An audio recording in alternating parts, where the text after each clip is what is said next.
now tuned into the greatest. Turn the music up in the headphones. What is up, YouTube?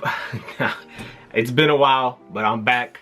I don't know if people still watch this, watch sneaker YouTube, but if you do, hey, I found a shoe. It's in the old Jordan box.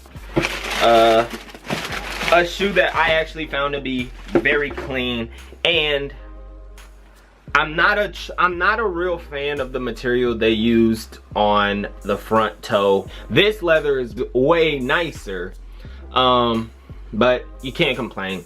Jordan GR, I think it's for Rip Hamilton. I don't know. Shoes are just, you know, shoes are just something else. But everybody's seen Jordan 14 before. A beautiful shoe. Let me know what shoes you want to see. I still do a little bit in shoes. I can't say I do a lot.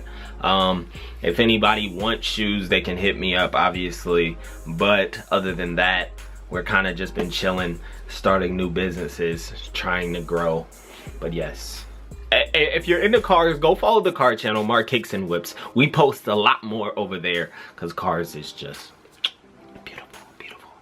But yes, like the video, comment, and we here.